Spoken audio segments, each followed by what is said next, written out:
Hello friends, cheerful good morning to all of you. I am Prafulla Dubey, your language trainer. Today I have brought a very good video for you, different ways to say I think. आज मैं आपके लिए एक ख़ास video लेके आया हूँ जिसमें हम सीखेंगे कि I think को अलग अलग तरीके से कैसे बोला जाता है। I think को आप डिफरेंट वेज के द्वारा या अलग तरीके द्वारा कैसे बोल सकते हैं, क्योंकि जब हम एक ही प्रकार का सेंटेंस या फ्रेज़ बार बार बोलते हैं तो वो मोनोटोनस हो जाता है। उससे न बोलने में मज़ा आता है न सुनने में मज़ा आता है। तो मैं आज आप लोगों के लिए एक नया वीडियो लेके आया हूँ जिसमें हम सीखेंगे कि आई थिंक को अलग अलग तरीके से कैसे बोला जाता है। So my dear friends, please watch the video till the end. So let's begin. पहला तरीका है इन माई ओपिनियन। आई थिंक की जगह आप इन माई ओपिनियन भी बोल सकते हैं। एग्जाम्पल है यहाँ पर, in my opinion you are a good person. मैं सोचता हूँ या मेरे विचार में आप एक अच्छे व्यक्ति हैं। तो आई थिंक की जगह आप इन माई ओपिनियन भी बोल सकते हैं। The second way is if you ask me. If you ask me I will vote to Modi ji. यदि आप मुझसे पूछेंगे तो मैं आपको बोलूँगा कि मैं वोट मोदी जी को दूंगा। यदि आप मुझसे पूछेंगे तो मैं वोट मोदी जी को दूंगा। इफ़ यू आस्क मी या आई थिंक दोनों का एक ही मतलब होता है। The way I see it. अगला सेंटेंस देखिए, अगला फ्रेज देखिए, the way I see it. It seems tough the way I see it. मैं सोचता हूँ कि यह कठिन लगता है, ये जो दिख रहा है ये कठिन है। Next, it seems to me. मुझे ऐसा प्रतीत होता है कि, या मुझे ऐसा लगता है कि। It seems to me he is right at his place. मुझे ऐसा लगता है या मैं सोचता हूँ कि वह अपनी जगह पर सही है।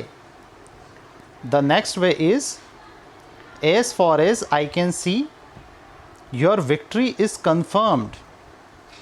जहाँ तक मैं देख सकता हूँ आपकी जीत सुनिश्चित है। Your victory is confirmed. The next one is as far as I am concerned.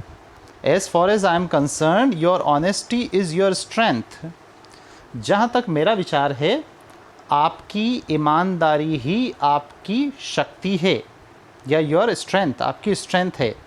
Next one is I feel. I feel and I think both are similar.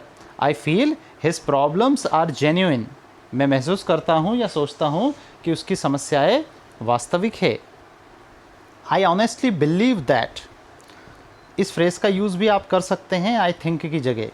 I honestly believe that Fortune favours the brave. मैं ईमानदारी से मानता हूँ या विश्वास करता हूँ कि भाग्य हमेशा साहसी लोगों का साथ देता है। Fortune favours the brave. The next one is from my point of view. From my point of view a good person does not argue. One who argues is not a good person. मेरे विचार से या मैं सोचता हूँ कि एक अच्छा व्यक्ति बहस नहीं करता है, और जो बहस करता है वो अच्छा व्यक्ति नहीं होता है। The next one is I assume. I assume that your proposal is very good. मैं ऐसा सोचता हूँ कि आपका प्रस्ताव बहुत बढ़िया है या अच्छा है। The next one is I consider. दोस्तों, कंसीडर का मतलब होता है बात मानना या विचार करना। यहाँ सेंटेंस देखिए, I can consider your mistake. मैं आपकी गलती पर विचार कर सकता हूँ। I can consider your mistake. Next one is to me. ये बहुत छोटा फ्रेज़ है। To me the situation is fathomless. To me मेरे लिए, या मैं सोचता हूँ कि ये कंडीशन, ये जो सिचुएशन स्थिति, ये फादमलेस है। दोस्तों, फादमलेस का मतलब होता है बियॉन्ड इमेजिनेशन, समझ से परे। तो मेरे विचार से ये स्थिति समझ से परे है। Nowadays we people are facing the problem of कोविड-19, so the situation is fathomless to all of us. हम सब के लिए ये स्थिति फादमलेस है या समझ से परे है, बियॉन्ड इमेजिनेशन है। The next one is it is my view. Sentence देखिए, it is my view that you should serve your parents. ये मेरा विचार है या मैं सोचता हूँ कि आपको अपने माता पिता की सेवा करनी चाहिए। In fact everybody should serve his parents. हर किसी को अपने माता पिता की सेवा करनी चाहिए। Next, to my way of thinking. I think की जगह आप to my way of thinking भी बोल सकते हैं. It looks stylish. To my way of thinking everybody should follow the rules. मेरे विचार से हर किसी को नियमों का पालन करना चाहिए. The next one is I believe. Sentence देखिए, I believe that you will win. मैं मानता हूँ या सोचता हूँ कि तुम जीत जाओगे. आई वुड से का भी वही मतलब होता है जो आई थिंक का होता है. एग्जाम्पल देखिए, I would say that her dress was awesome. मैं ऐसा कहूँगा कि उसकी जो ड्रेस है वो बहुत ही शानदार थी. I consider that. The meaning is same. I consider that what you से इज़ राइट. मैं ऐसा मानता हूँ या विचार करता हूँ कि जो भी तुम कहते हो वो सही है. I assume that he will come in time. मैं ऐसा मानता हूँ या सोचता हूँ कि वह समय पर आ जाएगा. इन टाइम, समय पर. ऑन टाइम का यूज़ नहीं होता है, इन टाइम का उपयोग किया जाता है. हम ग्रामर के अगले लेसन में जब प्रीपोजिशन पढ़ेंगे तो इसे और डिटेल में समझेंगे. आई फील दैट, अगला फ्रेज़ है I feel that India will fight against corona virus and win.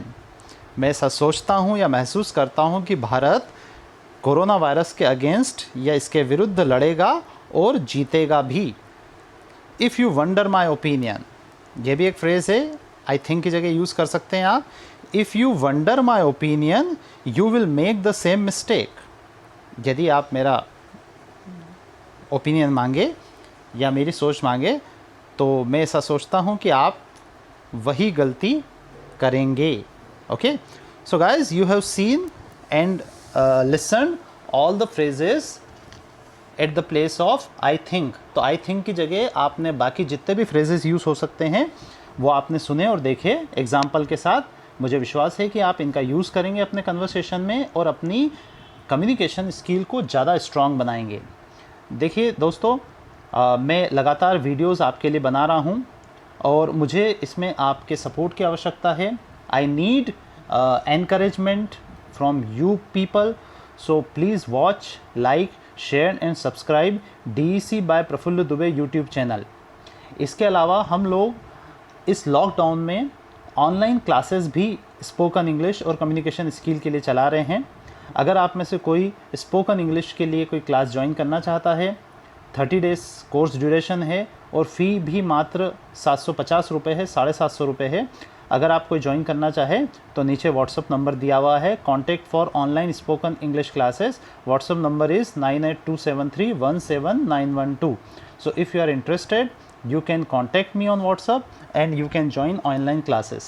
So thank you very much for watching the video and like it, subscribe it and share it. It will help you a lot. It will make your communication skill superb. So thank you so much. See you in the next video. Till then, goodbye and have a nice time.